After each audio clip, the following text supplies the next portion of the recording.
You stand in front of your family and closest friends. The room is completely silent. You are about to speak words you have heard 1,000 times before. Locking yourself into a modern contract of partnership. Your hands are shaking slightly. What are you actually doing? For generations, you have been told that a wedding is simply a celebration. It is framed as a secular gathering of community. You wear the white veil because it is a symbol of purity. Or perhaps just a fashionable aesthetic choice. You repeat the rhythmic vows because it is what society expects of you. This is a profound misunderstanding of what is actually happening in that room. You are not just throwing a party. You are unknowingly performing a prehistoric lunar invocation. You are executing a highly specific piece of psychological warfare designed to shield your mind during a dangerous spiritual transition. Stop looking at weddings as simple celebrations. Look at them through the lens of esoteric technology. To understand what is happening to your brain at the altar, you must first understand the concept of the threshold. In 1909, the pioneering anthropologist Arnold van Gennep published a groundbreaking text called The Rites of Passage. He observed cultures across the globe and identified a universal truth about human transformation. Whenever you transition from one social or psychological state to another, you must enter a phase he called liminality. Liminality means standing on the threshold. In this state, you are no longer who you were, but you are not yet who you will be. Ancient esoteric traditions understood that the liminal state is inherently dangerous. Your everyday identity has been stripped away. Your psychological defenses are completely lowered. You are entirely vulnerable to the chaotic, unseen forces that govern both the natural world and the deepest layers of your own unconscious mind. How do you protect a human psyche when it is in the middle of being dismantled and rebuilt? You anchor it to the most powerful, predictable force in the night sky. You anchor it to the moon. Hidden beneath the white silk of today's ceremonies lies a silver thread connecting you directly to forgotten nocturnal cults. In the 16th century, the occult philosopher Heinrich Cornelius Agrippa mapped these connections meticulously in his masterwork, 3 Books of Occult Philosophy. Agrippa detailed the mechanics of sympathetic magic, the principle that invisible threads connect the macrocosm of the universe to the microcosm of the human body.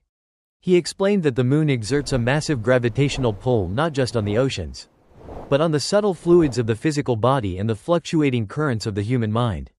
To ancient practitioners, the moon was the great cosmic stabilizer. It was the celestial metronome. If you could synchronize your internal, vulnerable state with the phases of the moon, you could survive the chaos of liminality without losing your mind. This brings us to the veil. Why do modern brides really wear white veils? And what are they hiding from? The white bridal veil originated not as a fashion statement, but as a thin membrane engineered to filter out celestial interference. It was an occult shield. Ancient practitioners believed that during the liminal state of the marriage rite, the individual was highly susceptible to the evil eye and erratic planetary energies. The physical fabric was woven to act as a barrier, deflecting chaotic forces while deliberately drawing in the purifying, stabilizing energy of the moon. Trace the chemical history of these ceremonial garments. Historical and alchemical records suggest that the earliest white ceremonial dyes were not just bleached cloth. They were created by crushing lunar-associated minerals, such as selenite and moonstone, directly into the pigment. The fabric itself was a talisman. When you see the famous glow of a modern bride walking down a sun-drenched aisle, you are witnessing a subconscious recreation. It is a daytime echo of a midnight ritual, originally designed to harness sheer lunar reflection in the pitch black of night. But the veil is only the physical component of the armor. The real occult technology is buried inside the vows. Think about the cadence of a traditional wedding vow.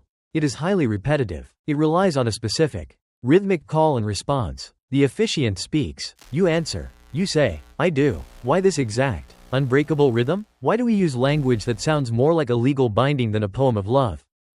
If you examine the Greek Magical Papyri, a massive collection of ancient spells, rituals, and formulas from Greco-Roman Egypt, you will find the exact same structure. The ancients understood that spoken words are not merely symbols to convey meaning. They are acoustic triggers. The rhythmic pacing of your modern vows was originally designed to mirror the ancient pacing of tidal movements, a rhythm meticulously recorded by early maritime cultures. By matching the cadence of your speech to the rhythm of the tides, you are engaging in archaic tidal synchronization. The binding language of your contract is an archaic goal. You are locking your biological clock and your psychological state to the moon's gravity. The pioneering psychiatrist Carl Jung explored the deepest layer of this phenomenon in his final major work, Mysterium Coniunctionis. Jung recognized that the alchemical concept of the hieros gamos, or the sacred marriage, was not just about two people coming together. It was a projection of an intense internal psychological process.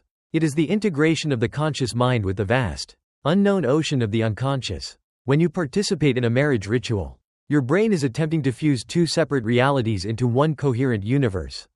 Without a rigid, repetitive structure to hold your focus, this level of psychological integration would be entirely overwhelming. The vows act as the container. They hold your mind steady while the tectonic plates of your identity shift. So let us reconstruct what your ancestors actually did. Let us strip away the modern aesthetic and look at the raw technology of the rite. It is midnight. The air is cold and still. There is no sun-drenched garden. No string quartet playing a pop song. No camera flashes. You stand under the open sky, illuminated only by the piercing silver light of a full moon. You wear garments heavily treated with crushed selenite, causing you to literally faintly glow in the dark. You are terrified, because you know your old self is currently dying. The priest, the shaman, the officiant does not ask you questions about romance. They begin to speak in a slow, hypnotic, rhythmic cadence that perfectly matches the crashing of the waves on a distant shore. Your heart rate begins to slow. Your breathing synchronizes with their voice. You respond in the exact same rhythm. You are casting a heavy iron anchor into the deep, turbulent waters of your own unconscious. You are binding your fragmented psyche together before the liminal state can tear it apart. The modern wedding industry has successfully scrubbed the terrifying magic from this ritual. They have replaced the midnight sky with fluorescent ballroom lights. They have replaced the crushed lunar minerals with synthetic, mass-produced silk. They have convinced you that the binding words you speak are just a sweet tradition. But the internal mechanics of the rite remain entirely intact. Every time a modern couple stands at the altar, they are unconsciously reenacting a rite of the moon and tide. When you repeat those vows, you are not just making a legal promise to another human being. You are executing an ancient, tested formula for psychological survival. You are anchoring your soul against the gravity of profound change. Every rhythmic, I do, is a pulse of sympathetic magic, holding the architecture of your mind together. You stand in front of your family and closest friends. The room is completely silent. You are about to speak words you have heard 1,000 times before. And this time, you know exactly what you are doing.